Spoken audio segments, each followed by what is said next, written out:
Hello, good morning, good afternoon, everyone. Okay, so we will give 1 or 2 minutes. Okay, so for some to join the session as well. Okay, so then we will start.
Okay, good morning, good afternoon, everyone. I think we can start.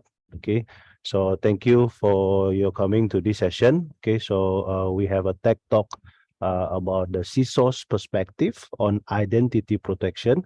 So here we have our CISO from Silverfort, John Paul. So we want to hear his perspective on why companies get breached despite having strong security tools deployed. And we want to discover as well the merit of identity micro-segmentation to achieve true segmentation and privileged access control.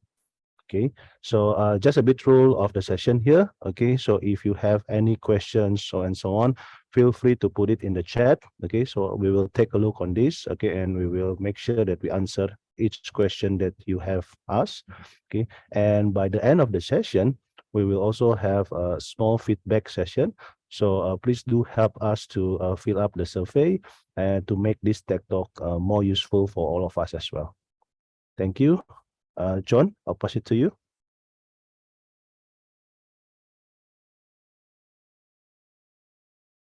Well, good morning, everyone. It's quite an honor to get to speak to everyone today. I'm very excited about this opportunity and just to talk about my own journey in security that's really lasted over the last 20 years and how I've begun to think about identity, which goes all the way back to 2011 when I was at JP Morgan and we were starting to carve out privileged access and how to manage that, and it's really continued to just evolve, and so I'm very happy to get a chance to speak to everybody today, and really looking forward, and I hope you get a lot out of the presentation today.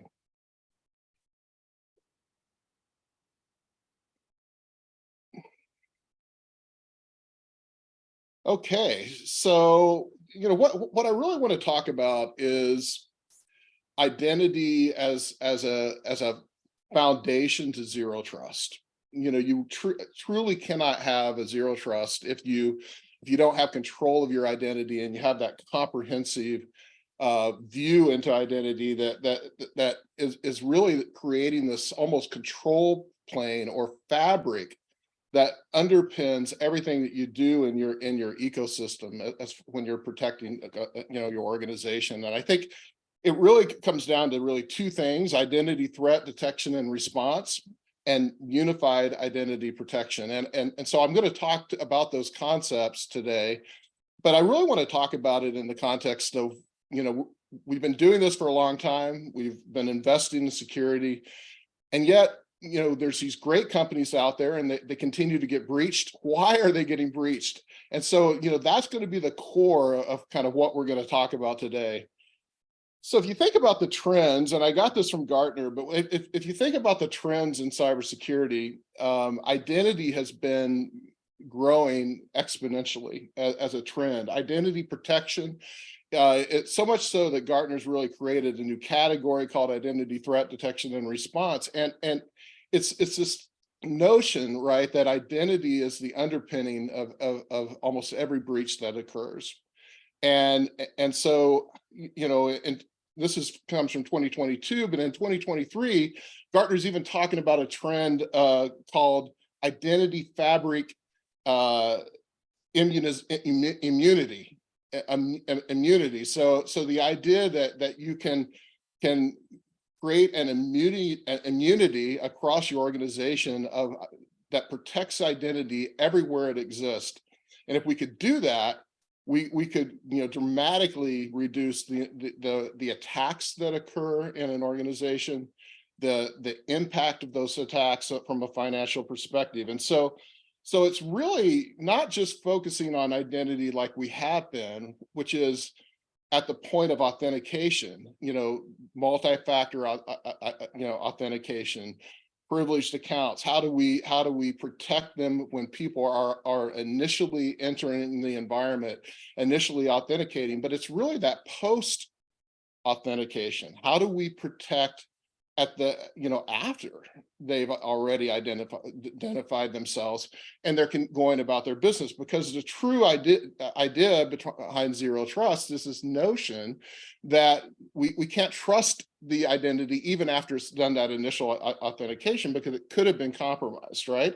And so that's really the key that we're kind of focusing on.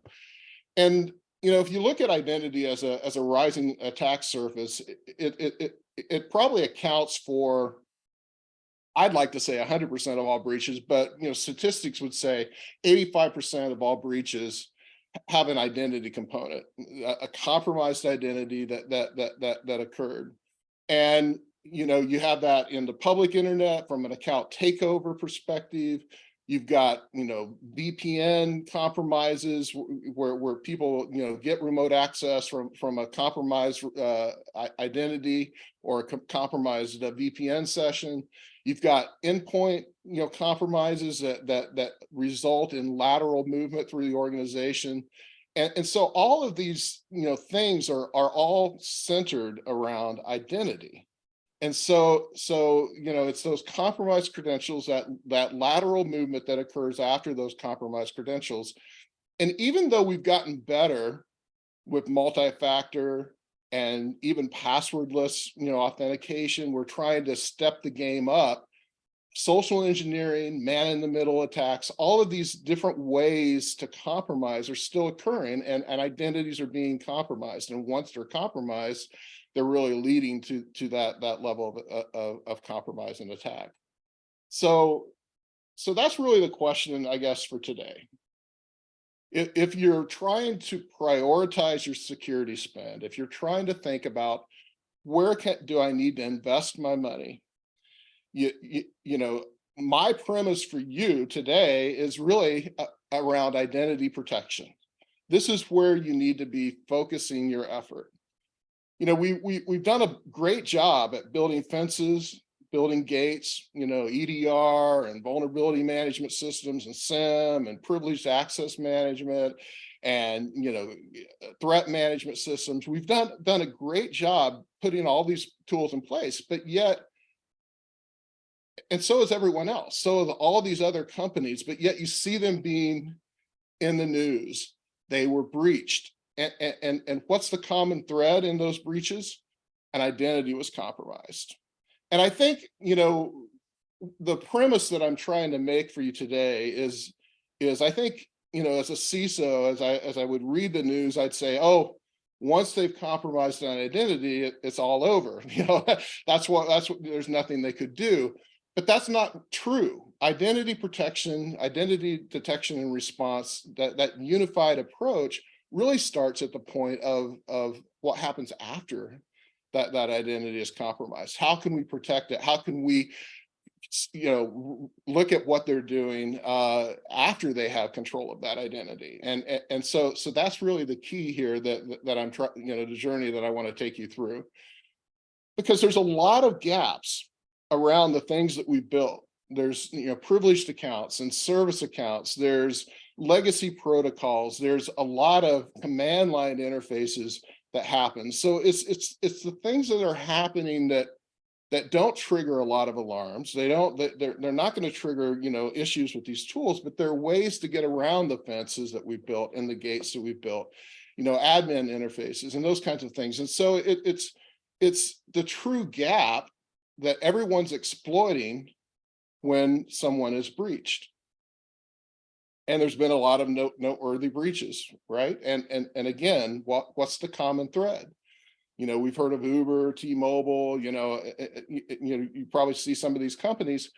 What's the common thread? It's always an identity that's been compromised. And so that's why, identity has to be kind of universal. And this idea of taking and creating this fabric, this underlying control plane that really permeates how we protect our organization and permeates everything that we do. That's how we're going to stop these breaches. And if you go back to thinking about the 85% of breaches are identity based. If we could do what Gartner says, if we could inoculate our identity, we could stop 85% of those new attacks. That's really that's the premise that's here. That's the trend that we all need to be embracing is how do we stop that? Because if we can stop the 85% of new attacks by locking down our identity and having our identity comprehensive, our identity protection comprehensive, if we could do that, then we could also reduce the financial impact of a breach. So even if you were breached, we could reduce that by 85%. So it's really the idea that these weak identity fabric protections, that's the common thread that happens in every breach. And this is a diagram that we use, that we talk a lot about, and this is Uber. What happened with Uber? What was going on, that resulted in their exploit? It wasn't that they lacked security organization. It wasn't that they lacked security tools, but it really came down to an identity compromise. And it started with an identity that was compromised on the dark web. The password was known, but there was MFA in place. But through social engineering, they were able to trick the person who owned that identity into allowing access to their identity to occur. Again, social engineering is one of those key things that I think is going to exist no matter what identity you have. Even if you have passwordless identities, I think social engineering, man-in-the-middle attacks, vulnerabilities, and impersonations are going to be in place. So we've always got to assume, I think, in a zero trust model, that an identity is going to be compromised. So if an identity is going to be compromised, what happened then after that? Well, they began to access, do a lot of command line interfaces. They access unprotected shares. They were able to get password information and data, out from the systems. They were able to compromise an unprotected service account, and so it allowed them to go and essentially get access to the entire vault, and they were able to unload the secrets and access the sensitive data within the company. And I could draw this picture in some form, maybe a slight variation, probably for every breach that's occurred in the last 2 years, because it always comes down to an identity, and it's what are you doing after that identity? That's what we're really talking about when we're talking about unified identity protection. When we're talking about identity response, it's about what are we doing after the compromise, because that's what we've got to stop. We can't just assume that they've authenticated and they passed MFA, so they've got to be trusted to do, to access everything in our environment. And that's where we've got to focus our efforts. Because, it's these low-level interfaces that attackers are using. If you look at like the top 3 things that they're using Windows Command Shell, they're using PowerShell, they're using WMI to access things in your environment. Once they're in, they're a trusted user. And if you don't have an additional authentication, if you don't have a way to verify that action, it's like re-authenticating them or verifying their authentication, or in some cases denying them from doing that. Even though they're authorized to do it, denying them from doing that. It's that checking after the fact, after that, they've authenticated, right? You're checking on what they're doing. Are they authorized? Are they still the person that we thought they were? So that's the key. And these types of attacks that happen, WMI, remote PowerShell, they go undetected. And that the attackers are then able to achieve their goal. And so our goal in talking about unified protection is to think about, how do we protect these resources? How do we verify the identity before we allow them to do? And that's where we've got to shift our focus. We've got to shift our focus from, to more of a post-authentication and access authorization model, not just for normal users, but for privileged and service accounts, because it's really about, assuming that attacker is going to gain control of that identity. And even if it's not an attacker, it could be a bad actor. So how do we put fences? How do we segregate identity? How do we think about even micro-segmentation of identity? Now, what do I mean by micro-segmentation? We've talked in the past as security professionals, we talked about network segmentation. And so we would create VLANs and segments of our network, and we would try to isolate, assets. And then we would give, identity access to all the segments. So essentially, we bridged all of our network segmentation from a singular identity, and we would make it a service account. Maybe it was our vulnerability scanning, or it was our asset scanning, or maybe it was our IT administrator, but they suddenly had access with a singular identity to all these network segmentations. And then when they got compromised, our segmentation was meaningless. And so it's, the idea is that we have to think about identity almost in the same way that we thought about network segmentation. Segmenting that identity, fencing it off, even if we have like a privileged service account, fencing it off and saying, even though you may be running as a domain admin, as a service account, we're going to fence off part of your access. We're not going to let you log into domain controllers. We're going to not let you log into HR servers. And it's really that idea of almost, privileged access, and then doing baselining and deprivileging and those kinds of things. That's where we've got to kind of, take our focus and shift it. So what is, this IDR, and the bottom line, right? If we were just thinking about this, we've done this great job of thinking about our cloud and thinking about our SaaS environment and in using things like Azure and others, identity platforms to give access into these environments. But we've left these back doors open, these command line interfaces, these, shares on our network where we're doing no additional authentication. We're not, we're not prompting them for MFA, multi-factor authentication. We're not denying them access, based on a risk score or a time of day, or maybe just denying them access entirely, because even though they're privileged on the network, we don't want them to access these other environments. So we need to add a level of policy and privilege on top of that so that we can do that. And so that's really what we're talking about, right? This identity zero trust goal is to extend and create this underlying fabric, this underlying control plane that comprehensively looks at identity, and it considers, am I going to allow this access?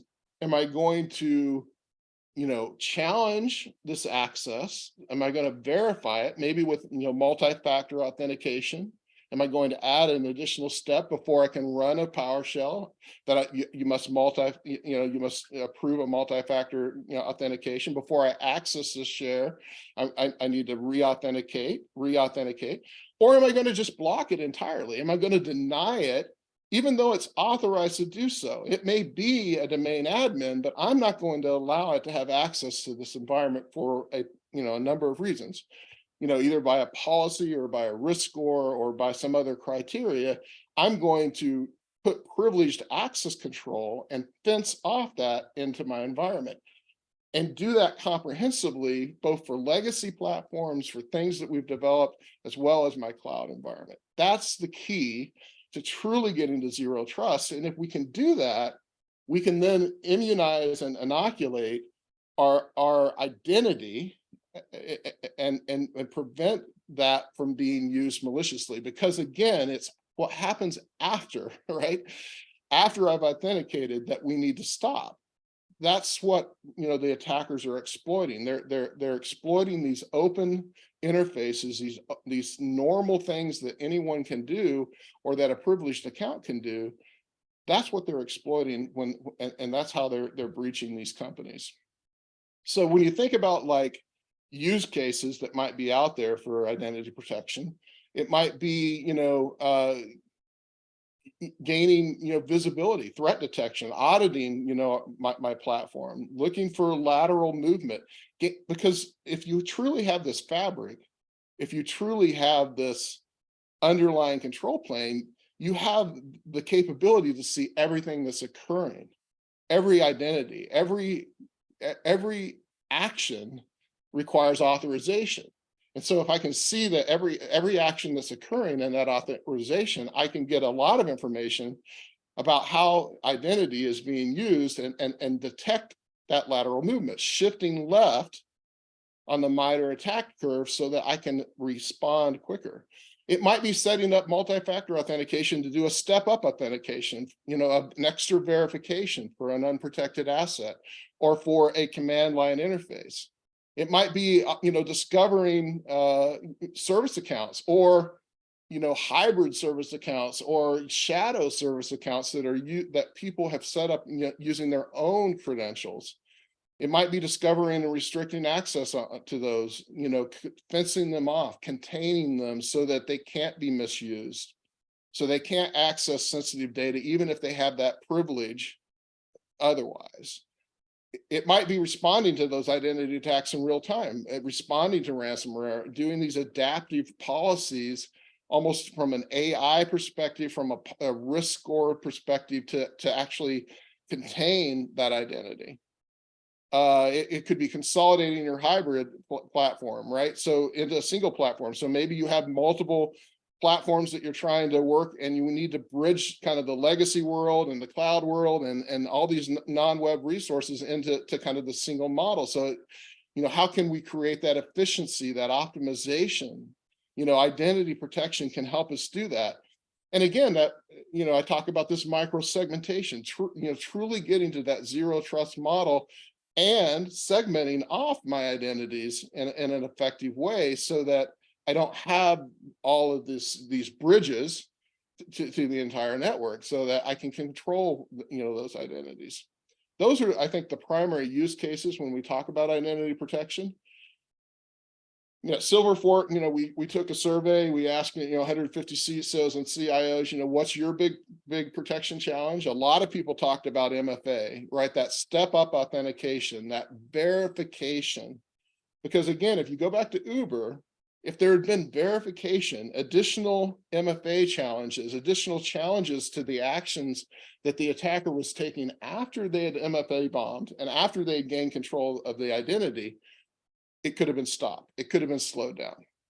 And so, being able to do that extra challenge is very important. Protecting your service accounts. Service accounts are a big headache. Pam has gone a long ways to help, but service accounts still are a very big gap in organizations. And the real challenge is, sometimes we don't even know what service accounts are doing. How do we baseline that? Identity protection unified identity protection is really the ability of knowing and mapping and baselining all of your identities. What do they access? What is their pattern? What's the normal pattern that they go through? Privileged access controls, locking down your privileged access, keeping your domain admins out of certain assets under certain conditions, being able to really contain those highly privileged accounts as well as those user accounts. So you can see that I think our customers are thinking about that, CISOs are thinking about that. My challenge to you is, what is your trend? What is your big goal? The one thing that I will say is I think all of us don't want to be the next Uber. We don't want to be the next T-Mobile. We don't want to be the next company in the news, right? So if we think about that and we buy into this idea that by protecting our identity, by shifting our focus and putting our efforts, our strategy, our people, and our technology toward extending this unified protection everywhere throughout our organization in a way that allows us to do that additional verification, that allows us to fence off the environment, and allows us truly to see what is going on. If we can do that, then we can protect ourselves against the attacks that are occurring. We won't be the next Uber. We won't be the next T-Mobile. So that's really my presentation. I'd love to hear your questions. I'm here to answer anything that can be about identity or anything else.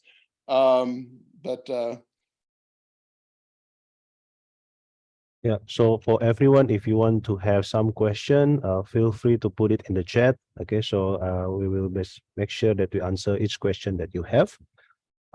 John, we'll receive a couple of queries now. Okay, so maybe I'll shout it out so that everybody can hear the question.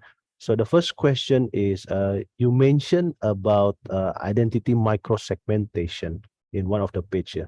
So could you tell us a little more about this and why it is so important in the development of a zero trust model? Yeah. So when I think about identity micro-segmentation, I often equate it to again kind of how we thought about network segmentation.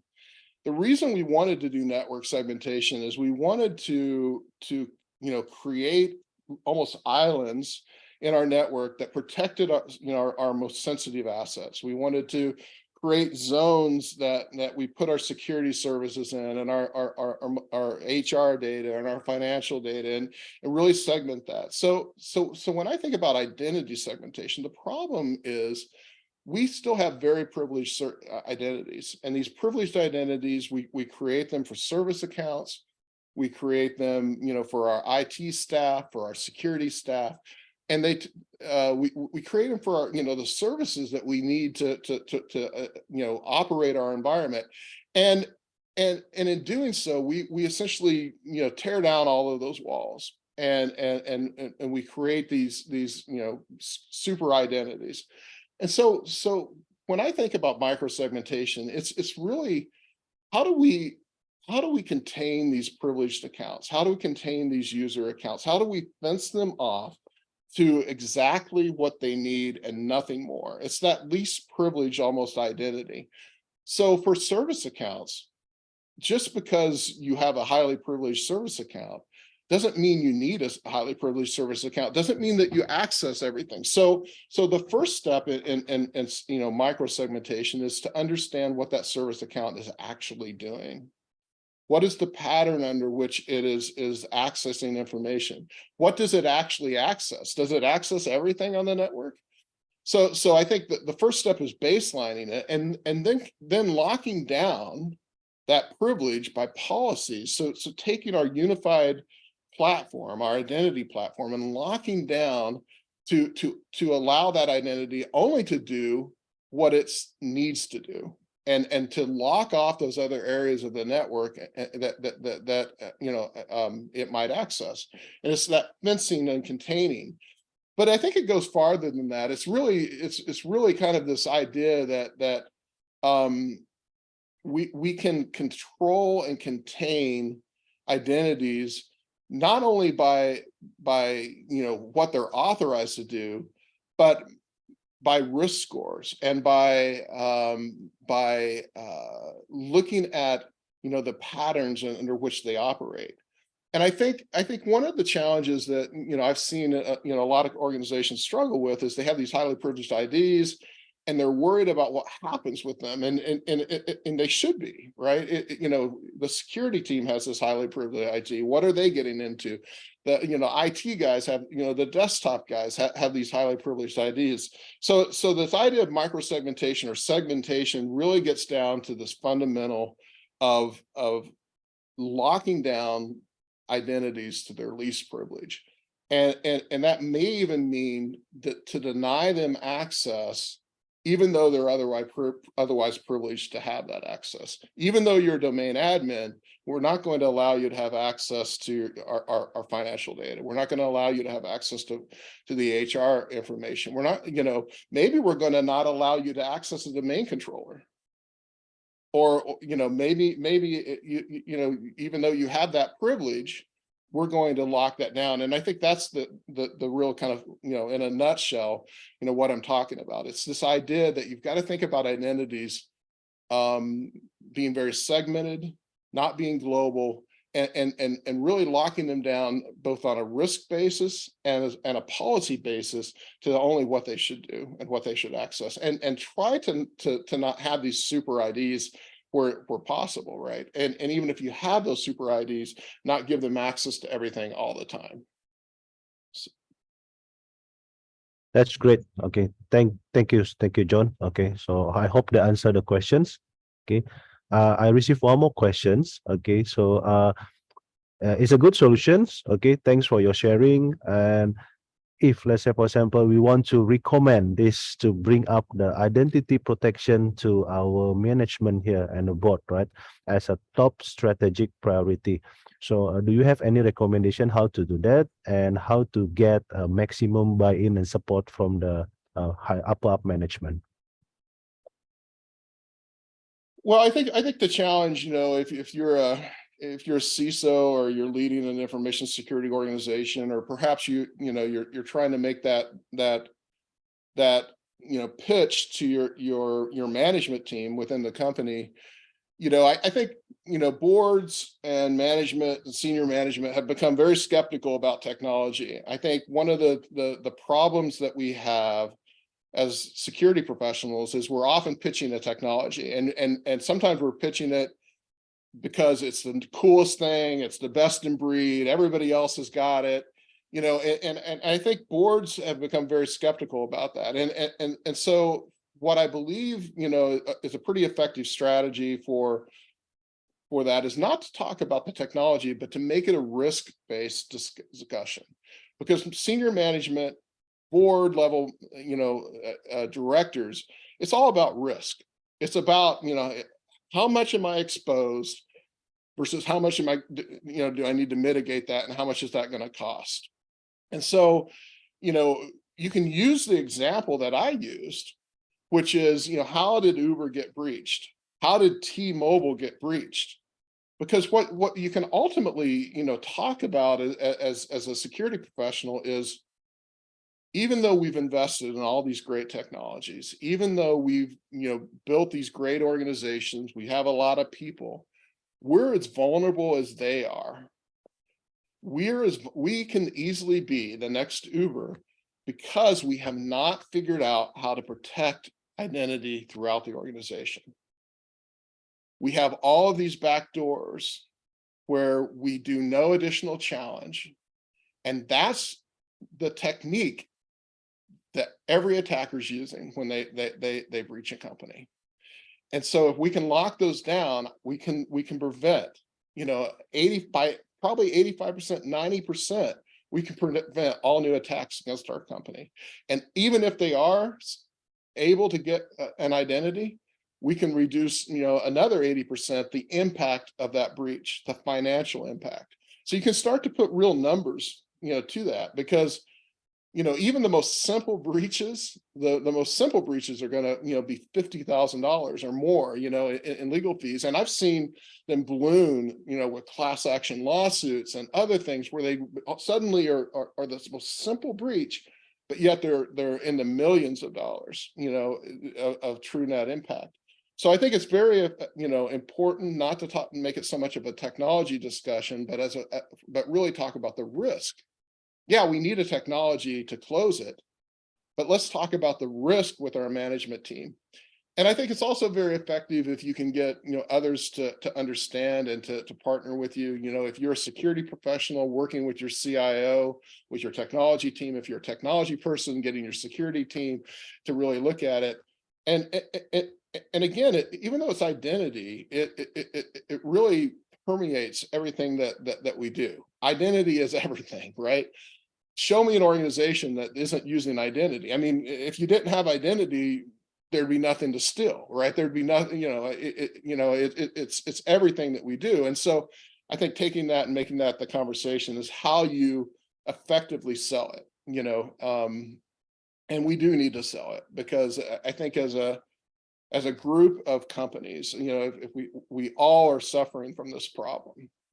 And that's why there's so much growth in this area. That's why companies like Silverfort are making such a pitch, to organizations.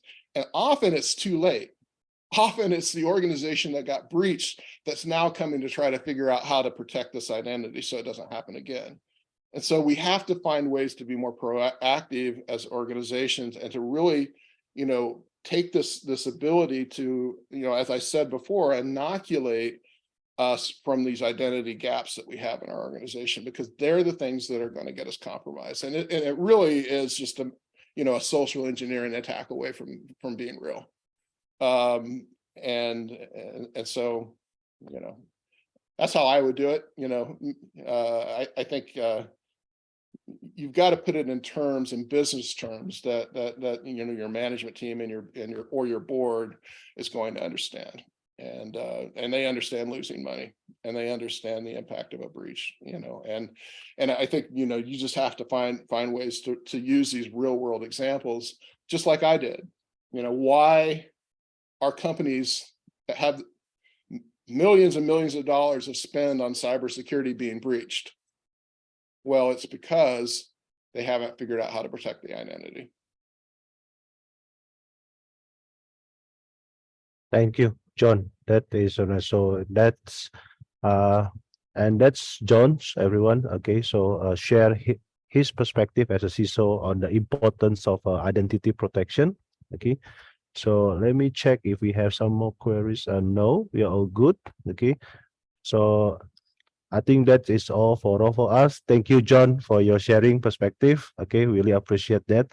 And for all the attendees here, we really appreciate your feedback. Okay, so please give us some more feedback to improve our Tech Talk session. Then we'll make it better in the next session. Thank you, John. Thank you, everyone. Thank you, everyone. Have a great day. Sorry, just one more question. Will the recording shared with us? Yes. Okay, so we will share the recording to all the participants as well. Okay, so we will inform you.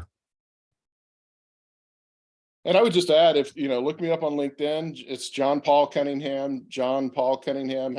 Happy to make the connection with anyone that wants to reach out, and certainly we can talk after this if you have other questions through that forum. So very, very nice to meet everyone. Thank you.